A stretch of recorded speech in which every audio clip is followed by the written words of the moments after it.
आप सभी का यूपी टेट संस्कृत प्रश्नोत्तरी एमसीक्यू में हार्दिक स्वागत है। आज हम यूपी टेट संस्कृत प्रश्नोत्तरी के माध्यम से आपके समक्ष क्वेश्चन प्रस्तुत करेंगे। ये प्रस्तुत है प्रथम प्रश्न। अहम भोजने पठामि इत्यस्य वाच्य परिवर्तनम कः भवति। आपके समक्ष 4 ऑप्शन प्रस्तुत हैं। वाच्य परिवर्तन करना है, यहाँ पर बी ऑप्शन सही होता है, मया भोजनम पठ्यते, ये इसका शुद्ध आंसर है। अब चलते हैं दूसरे क्वेश्चन की तरफ। उपपद तत्पुरुषेण युज्यते तत्तिहि। उपपद तत्पुरुषेण युज्यते अर्थात उपपद तत्पुरुष में कौन कौन से प्रत्यय प्रयोग किए जाते हैं, इसका ऑप्शन सी सही है, अक्त, अक्तवतु, लेप प्रत्यय। क्वेश्चन नंबर 3 है, श्री शब्द से विशेषणम भवति। श्री इत्यस्य शब्द का क्या विशेषण होता है। इसका विशेषण लक्ष्मी है। इसका वर्णन हमें शिवपाल वध में मिलता है। अब चलते हैं चतुर्थ क्वेश्चन की तरफ। सखी इति शब्द से प्रथमा बहुवचन रूपम भवति। प्रथमा बहुवचन रूपम भवति सख्यः। अहम बदामी कालतश्च परस्मैपदी इति धातु। 5वें क्वेश्चन में अहम बदामी, इसमें परस्मैपदी धातु पूछी है, तो इसमें प्रथम गण परस्मैपदी धातु है। नेक्स्ट क्वेश्चन है, पतति इत्यस्य लट लकारे रूपम भवति। पतति लट लकारे रूपम भवति पतति। C option. श्री शब्द से लिंगम भवति। श्री शब्द किस लिंग में होता है, तो श्री शब्द जो है केवल स्त्रीलिंग में प्रयोग है इसका। मोक्षे हवा भविष्यन् मोक्षः इति उक्ते अर्था। ये मोक्षे हवा भविष्यन् मोक्षः किस अर्थ में कहा गया है, या इस वाक्य का क्या अर्थ है, तो इस वाक्य का अधिकार अर्थ है। नेक्स्ट क्वेश्चन की तरफ चलते हैं। एक विंशति इति हिंदी संख्यावाचक शब्द भवति। तो इसमें ऑप्शन दिए हुए हैं, इसका ऑप्शन डी सही है। एक विंशति हिंदी में 21 कहलाता है। 10वां क्वेश्चन है, एका एव प्रयः कर्म कर्तरि भाव लकारे नवा प्रयुज्यते। कर्म कर्तरि का भाव विकार पूछ रहे हैं इसमें, तो ये गम धातु का है।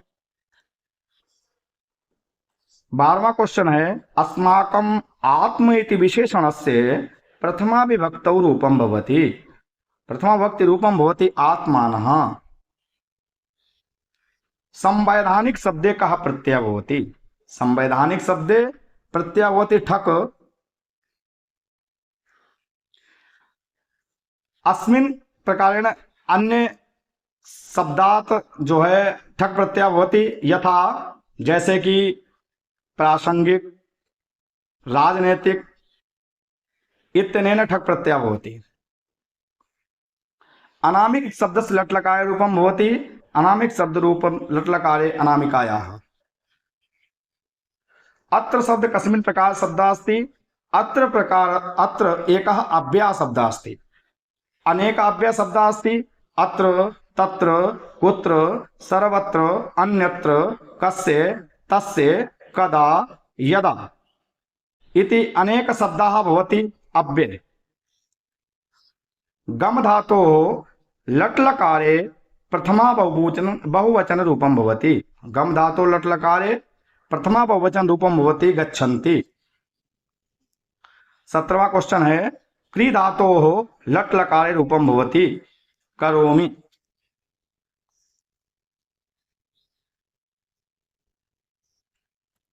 संख्यावाचक शब्द त्रयः इति द्विवचनम रूपम भवति त्रयौ।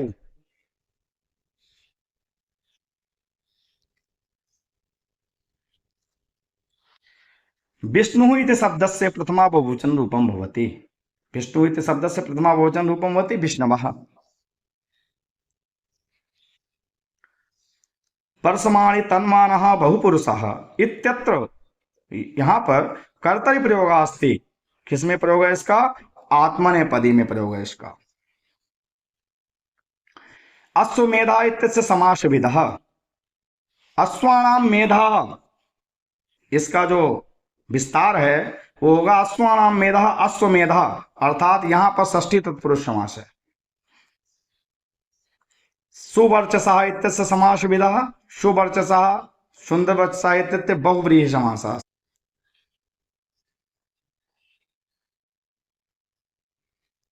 विद्यायाः विनियोगः नास्ति इत्यत्र विनियोगः पदस्य प्रयोक्तर्थः। विनियोग अर्थ किस में प्रयुक्त हुआ है? तो विनियोग अर्थ जो प्रकार प्रयोग हुआ है वो प्रयोजन के अर्थ में प्रयोग हुआ है। आप सब चैनल को सब्सक्राइब करें। मंत्रा इति पदे अस्मिन् त्रायते इत्यर्थे। मंत्रा शब्द में अस्मिन् त्रायते किस प्रकार प्रयोग होता है? भावे अक्तिन, भावे अक्तिन में इसका प्रयोग होता है। विष्णु इत्यस्य विभक्ति, विष्णु इत्यस्य शब्द कहा विभक्ति कि क्या विभक्ति है इसमें? तो इसमें प्रथमा विभक्ति है। कौन सी विभक्ति है? प्रथमा। 26 क्वेश्चन है, 26 नंबर क्वेश्चन। पठ धातोः इत्यस्य लट् लकार रूपम किमस्ति? तो पठ धातोः लट् लकार रूपम अस्ति पठति। बालकान शब्द रूपेण का विभक्ति? बालकान शब्द रूपेण द्वितीया विभक्ति। बालकः बालकौ बालकाः, बालकम बालकौ बालकान। बालकान शब्द जो है ये द्वितीया विभक्ति बहुवचन का रूप है। अनुगः इति धात्वर्थ भावना संस्कृते। अनुगः अनुपसर्ग पूर्वक उगः शब्दे निष्पत्ति होती। अनुगः, अनुगः शब्द की जो व्युत्पत्ति है अनुपसर्ग से है, जो कहता है अनुसरण करने के अर्थ में इसका प्रयोग होता है। मृगः, मृगः पद समानार्थकम भवति, समानार्थकम भवति मृगः शब्द से हरिणः, या हिंदी में कहें तो हिरण। और समानार्थक शब्द कई जगह पर लिख सकते हैं, कई जगह पर पर्यायवाची कहते हैं, समानार्थक कहते हैं, समानार्थी कहते हैं। किसी भी रूप में ऐसा क्वेश्चन आ सकता है, तो इसलिए समानार्थक को पर्यायवाची या इंग्लिश में कहें तो सिनोनिम्स रूप में इसको लें। इसका यहाँ अर्थ है हरिणा। अट प्रत्याहार के अंतर्गत आते हैं हा या वारा, डी ऑप्शन इसमें सही है। अट प्रत्याहार के अंतर्गत शब्द, क्योंकि जो इसमें प्रत्यय होते हैं, प्रत्याहार हैं 14, उसमें एक प्रत्याहार है हयवरट। जो हयवरट प्रत्याहार है उसमें जो है हा या वारा, ये 4 शब्द आते हैं, 4 स्वर आते हैं व्यंजन। और इसमें प्रत्याहार सभी आप जान लीजिएगा, 14 प्रत्याहार इस प्रकार हैं। इसको भी ध्यान में रखिएगा, क्योंकि प्रत्याहार के अन्य शब्द भी आ सकते हैं। तो मैं 14 प्रत्याहार क्रमशः बोल रहा हूं, आप उन्हें ध्यान में रखिए। अ ई ऊण, रि लिक, ए ओंग, अय औच, हयवरट, लण, यम गणनम, छवह घट दस, जब गढ़ दस, खप छठत चठतव, कपय, सखसर, हल। इस प्रकार ये 14 प्रत्याहार हैं। रामः इति शब्दस्य द्वितीया विभक्ति बहुवचनम रामान। अगला क्वेश्चन है फलम इति शब्दस्य प्रथमा वचन रूपम भवति फलानि। प्रथमा विभक्ति के रूप में फलम, फले, फलानि, बहुवचन में फलानि। गजः इति शब्दस्य तृतीया एकवचनं भवति, तृतीया एकवचनं भवति गजेन। नट इति शब्दस्य प्रथमा बहुवचनं भवति नटाः। गुरुः इति शब्दस्य प्रथमा बहुवचन रूपं भवति गुरवः।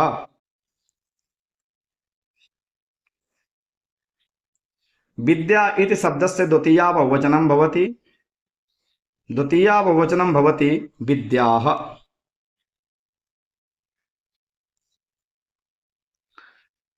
37 नंबर क्वेश्चन है नदी इति शब्दस्य प्रथमा बहुवचन रूपं भवति नद्यः। नदी, नदौ, नद्यः। नेत्र इति शब्दस्य द्विवचनं भवति नेत्रे। लता इति शब्दस्य प्रथमा बहुवचनं भवति लताः। लता, लते, लताः। लता यहाँ पर ऑप्शन सही है। और अंतिम और 40 नंबर क्वेश्चन है संस्कृत भाषायां कति उपसर्गाः सन्ति। संस्कृत भाषा में कितने उपसर्ग हैं? द्वाविंशति। संस्कृत भाषा में 22 उपसर्ग हैं। कृपया आप सभी इस चैनल को सब्सक्राइब करें, लाइक करें। धन्यवाद।